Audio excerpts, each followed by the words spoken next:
Hello everyone, welcome back to Sankala YouTube channel. So usually Bangalore side ಎಲ್ಲ ಬಸವೇಶ್ವರ ಖಾನಾವಳಿ ಅಂತ ಕೇಳಿರ್ತೀರಾ. So Basaveshwara ಖಾನಾವಳಿಲಿ ಕಾಳು ಐಟಮ್ಸ್ ಎಲ್ಲ ಮಾಡಿರ್ತಾರೆ. ಸೊ ಅದರಲ್ಲಿ ಈ ಕಾಳು ಒಂದು ರೆಸಿಪಿ ಆಗಿರುತ್ತೆ. ಸೊ ಈ ಕಾಳು ಬಂದುಬಿಟ್ಟು ಮಡಕಿ ಕಾಳು ಅಂತ ಹೇಳ್ತೀವಿ. ಸೊ ಮಡಕಿ ಕಾಳನ್ನ ಒನ್ ಡೇ ಫುಲ್ ನೆನೆ ಇಟ್ಬಿಟ್ಟು ಅದನ್ನ ನೈಟ್ ಕಟ್ಟಿ ಇಟ್ಟರೆ ಅದ್ರದ್ದು ಮೊಳಕೆ ಬರುತ್ತೆ. ಸೊ ಅದಕ್ಕೆ ನಾವು ಮಡಕಿ ಕಾಳು ಅಂತ ಹೇಳೋದು. ಸೊ ಇವತ್ತಿನ ರೆಸಿಪಿ ಬಂದುಬಿಟ್ಟು ಮಡಕಿ ಕಾಳನ್ನ ಯಾವ ಥರ ಮಾಡೋದು, ಅದು ಬಸವೇಶ್ವರ ಖಾನಾವಳಿ ಸ್ಟೈಲಲ್ಲಿ ಯಾವ ಥರ ಮಡಕಿ ಕಾಳನ್ನ ಮಾಡೋದು ಅಂತ ಹೇಳಿಬಿಟ್ಟು ಈ ವಿಡಿಯೋ ಮುಖಾಂತರ ನಿಮಗೆ ತೋರಿಸ್ಕೊಡ್ತೀನಿ. ಸೊ ವಿಡಿಯೋನ ಎಲ್ಲೂ ಸ್ಕಿಪ್ ಮಾಡದೆ ಬಿಗಿನಿಂಗಿಂದ ಎಂಡ್ ತನಕ ನೋಡಿ. ನನ್ನ ಚಾನಲ್ನ ಸಬ್ಸ್ಕ್ರೈಬ್ ಮಾಡಿಲ್ಲ ಅಂದರೆ ಚಾನಲ್ನ ಸಬ್ಸ್ಕ್ರೈಬ್ ಮಾಡ್ಕೊಳ್ಳಿ ಅಂತ ಹೇಳಿಬಿಟ್ಟು ಇವತ್ತಿನ ವಿಡಿಯೋನ ನಾನು ಸ್ಟಾರ್ಟ್ ಮಾಡ್ತೀನಿ. ಸೊ ಬನ್ನಿ ಯಾವ ಥರ ಮಾಡೋದು ಮಡಕಿ ಕಾಳನ್ನ ಅಂತ ನೋಡೋಣ. ಸೊ ಮಡಕಿ ಕಾಳು ಮಾಡೋಕ್ಕೆ ಫಸ್ಟಾಗಿ ಬೇಕಾಗಿರೋದು ಮೆಟ್ಗೆ ಕಾಳು. ಸೊ ಇಲ್ಲಿ ನೋಡ್ತಾ ಇರ್ಬೋದು, ಚೆನ್ನಾಗಿ ಮೊಳಕೆ ಬಂದಿರೋಂತಹ ಮೆಟ್ಗೆ ಕಾಳು ತೊಗೊಂಡಿದ್ದೀನಿ. ಸೊ ಎಷ್ಟು ಚೆನ್ನಾಗಿ ಮೊಳಕೆ ಬರುತ್ತೆ ಅಷ್ಟು ಚೆನ್ನಾಗಿ ಇರುತ್ತೆ ಕಾಳು ಪಲ್ಯ. ಸೊ ಇಲ್ಲಿ ಕಾಳನ್ನ ತೊಗೊಂಡಿದ್ದೀನಿ. ಅದಕ್ಕೆ ಚಿಕ್ಕ ಚಿಕ್ಕದಾಗಿರೋ ಹೆಚ್ಕೊಂಡಿರೋಂಥ ಈರುಳ್ಳಿ, ಮೆಣಸಿನ್ಕಾಯಿ ಪೇಸ್ಟು, ಟೊಮ್ಯಾಟೊ, ಬೆಳ್ಳುಳ್ಳಿ 2-3 ಎಸಳು, ಕರಿಬೇವು ಮತ್ತು ಒಗ್ಗರಣೆ ಹಾಕೋಕ್ಕೆ ಒಗ್ಗರಣೆ ಡಬ್ಬಿ. ಸೊ ಇಷ್ಟು ಐಟಮು ನಮಗೆ ಇವತ್ತು ಬೇಕಾಗಿರೋದು. ಸೊ ಬನ್ನಿ, ಮೊದಲನೇದಾಗಿ ಗ್ಯಾಸ್ ಸ್ಟವ್ನ ಆನ್ ಮಾಡಿಬಿಟ್ಟು ಅದರ ಮೇಲೆ ಒಂದು ಬಾಣಲಿನ ಇಟ್ಕೊಂಡಿದ್ದೀನಿ. ಸೊ ಬಾಣಲಿ ಬಿಸಿ ಆದ ನಂತರ ಅದಕ್ಕೆ ನಾವು ಎಣ್ಣೆನ ಹಾಕ್ಕೊಳ್ಳೋಣ. ಸೊ ಎಣ್ಣೆ ಕಾದಿದೆ. ಇವಾಗ ಕಾದಿರೋ ಎಣ್ಣೆಗೆ ನಾವು 1 ಟೇಬಲ್ ಸ್ಪೂನ್ ಆಗೋಷ್ಟು ಸಾಸಿವೆ ಮತ್ತು 1 ಟೇಬಲ್ ಸ್ಪೂನ್ ಆಗೋಷ್ಟು ಜೀರಿಗೆನ ಸೇರಿಸ್ಕೊಳ್ಳೋಣ.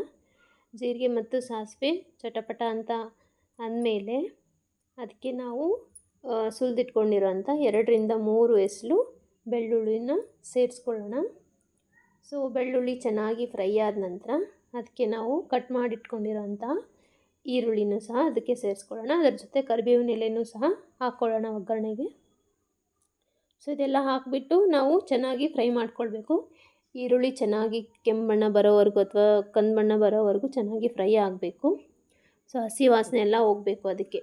ಸೊ ಒಂದು ಸ್ವಲ್ಪ ರುಚಿಗೆ ತಕ್ಕಷ್ಟು ಉಪ್ಪು ಹಾಕಿದರೆ ಈರುಳ್ಳಿ ಬೇಗ ಬೇಯುತ್ತೆ. ಸೊ ಉಪ್ಪನ್ನು ಸಹ ಅದಕ್ಕೆ ಸೇರಿಸ್ಕೊಂಡಿದ್ದೀನಿ ನಾನು. ಸೊ ಲಿಡ್ನ ಕ್ಲೋಸ್ ಮಾಡಿಬಿಟ್ಟು 1-2 ನಿಮಿಷದವರೆಗೂ ನಾವು ಈರುಳ್ಳಿನ ಚೆನ್ನಾಗಿ ಫ್ರೈ ಮಾಡ್ಕೊಳ್ಳೋಣ.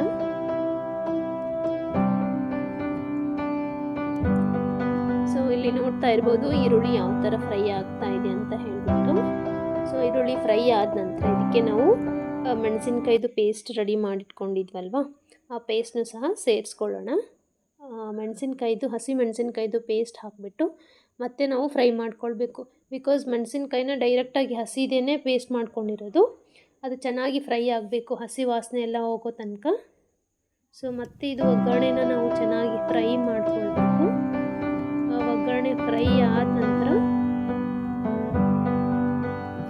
ನೋಡ್ತಾ ಇರ್ಬೋದು ಯಾವ ಥರ ಒಗ್ಗರಣೆ ಫ್ರೈ ಆಗ್ತಾ ಇದೆ ಅಂತ ಹೇಳ್ಬಿಟ್ಟು. ಸೊ ಹಸಿ ಮೆಣಸಿನ್ಕಾಯ್ದು ನೀಟಾಗಿ ಅದರದ್ದು ವಾಸನೆ ಎಲ್ಲ ಹೋಗೋವರೆಗೂ ಚೆನ್ನಾಗಿ ಫ್ರೈ ಮಾಡ್ಕೊಳ್ಬೇಕು. ಫ್ರೈ ಆದ ನಂತರ ಅದಕ್ಕೆ ಕಟ್ ಮಾಡಿಟ್ಕೊಂಡಿರೋ ಅಂಥ ಒಂದು ಮೀಡಿಯಮ್ ಸೈಜ್ ಟೊಮ್ಯಾಟೊನು ಅದಕ್ಕೇ ಸೇರಿಸ್ಕೊಳ್ಬೇಕು. ಸೊ ಟೊಮ್ಯಾಟೊನೂ ಸಹ ಚೆನ್ನಾಗಿ ಮೆತ್ತಗಾಗಬೇಕು. ಅಲ್ಲಿವರೆಗೂ ನಾವು ಒಗ್ಗರಣೆನ ಚೆನ್ನಾಗಿ ಫ್ರೈ ಮಾಡ್ಕೊಳ್ಬೇಕು. ಸೊ ಇಲ್ಲಿ ನೋಡ್ತಾ ಇದ್ದೀರಲ್ವ ಒಗ್ಗರಣೆ ಯಾವ ಥರ ಫ್ರೈ ಆಗ್ತಿದೆ ಅಂತ ಹೇಳ್ಬಿಟ್ಟು. ಸೊ ನಾವು ಏನು ಐಟಮ್ಸ್ ಹಾಕಿರ್ತೀವಿ ಅದೆಲ್ಲ ಚೆನ್ನಾಗಿ ಮೆತ್ತಗಾಗಬೇಕು. ಅಂದರೆ ಮಾತ್ರ ಕಾಳು ಪಲ್ಯ ಚೆನ್ನಾಗಿ ರುಚಿ ಕೊಡುತ್ತೆ. ಹಸಿ ಬಿಸಿಯಾಗಿದ್ದರೆ ಕಾಳು ಪಲ್ಯ ಚೆನ್ನಾಗಿರಲ್ಲ. ಸೊ ಇದೆಲ್ಲ ಇಂಗ್ರೀಡಿಯೆಂಟ್ಸು ಚೆನ್ನಾಗಿ ಫ್ರೈ ಮಾಡ್ಕೊಳ್ಬೇಕು.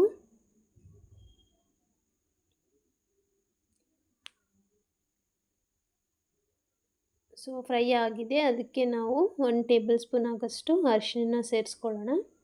ಅರಿಶಿನ ಹಾಕಿಬಿಟ್ಟು ಮತ್ತೆ ಒಗ್ಗರಣೆನ ಚೆನ್ನಾಗಿ ಮಿಕ್ಸ್ ಮಾಡ್ಕೊಳ್ಳೋಣ.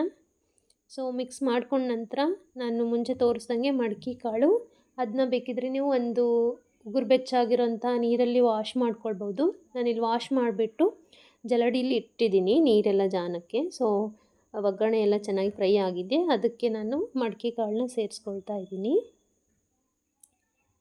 ಸೊ ಮಡಕಿ ಕಾಳ್ದು ಪಲ್ಯ ಮಾಡೋದು ತುಂಬಾ ಈಸಿ. ಯೂಶ್ವಲಿ ಬಸವೇಶ್ವರ ಖಾನಾವಳಿಲಿ ಊಟ ಮಾಡಿದವ್ರಿಗೆ ಗೊತ್ತಿರುತ್ತೆ ಯಾವ ಥರ ಮಡಕಿ ಕಾಳು ಮಾಡಿರ್ತಾರೆ ಅಂತ ಹೇಳ್ಬಿಟ್ಟು. ಸೊ ಅದೇ ಶೈಲಿಲಿ ನಾನಿವತ್ತು ನಿಮ್ಮ ಮುಂದೆ ಮಡಕಿ ಕಾಳ್ದು ರೆಸಿಪಿನ ತೋರಿಸ್ತಾ ಇರೋದು. ಸೊ ನೀವು ಮನೆಯಲ್ಲಿ ಮಡಕಿ ಕಾಳು ಚೆನ್ನಾಗಿ ಮೊಳಕೆ ಬಂದಿರೋದಿದ್ದರೆ ಅದನ್ನ ಈ ಥರ ನೀವು ಒಗ್ಗರಣೆ ಹಾಕ್ಕೊಳ್ಬೋದು. ಮಡ್ಕೆ ಕಾಳನ್ನ ನಾವು 2 ವೆರೈಟಿಲಿ ಮಾಡ್ಬೋದು. ಒಂದು ಜಸ್ಟ್ ಬೆಳ್ಳುಳ್ಳಿ ಹಾಕಿಬಿಟ್ಟು ಚೆನ್ನಾಗಿ ಫ್ರೈ ಮಾಡಿಬಿಟ್ಟು ತಿಂದ್ಕೊಳ್ಬೋದು ರೊಟ್ಟಿಲಿ. ಸೊ ನಾನಿವತ್ತು ಎಲ್ಲ ಇಂಗ್ರೀಡಿಯೆಂಟ್ಸ್ ಹಾಕಿಬಿಟ್ಟು ಯಾವ ಥರ ಮಡ್ಕೆ ಕಾಳನ್ನ ಮಾಡೋದು ಅಂತ ಹೇಳಿಬಿಟ್ಟು ತೋರಿಸ್ಕೊಟ್ಟಿದ್ದೀನಿ. ಸೊ ಇವಾಗ ಚೆನ್ನಾಗಿ ಮಡ್ಕೆ ಕಾಳು ಬೆಂದಿದೆ. ಒಂದು 3 to 4 ಮಿನಿಟ್ಸ್ ಆದರೂ ಬೇಯಿಸ್ಕೊಳ್ಬೇಕು. ಸ್ವಲ್ಪ ನೀರು ಹಾಕಿಬಿಟ್ಟು ಗಾರ್ನಿಷಿಂಗ್ ಅಂತ ಹೇಳ್ಬಿಟ್ಟು ನಾನು ಕೊತ್ತಂಬರಿ ಸೊಪ್ಪನ್ನ ಹಾಕಿದ್ದೀನಿ. ಸೊ ಮಡ್ಕೆ ಕಾಳು ಪಲ್ಯ ರೆಡಿಯಾಗಿದೆ. ಸೊ ಬಿಸಿ ಬಿಸಿ ರೊಟ್ಟಿ ಜೊತೆ ಇದನ್ನ ಸರ್ವ್ ಮಾಡ್ಬೋದು. ಹೋಪ್ ನಿಮಗೆ ಈ ರೆಸಿಪಿ ಇಷ್ಟ ಆಯಿತು ಅಂತ ಅಂದ್ಕೊಳ್ತೀನಿ. Thank you for watching this video.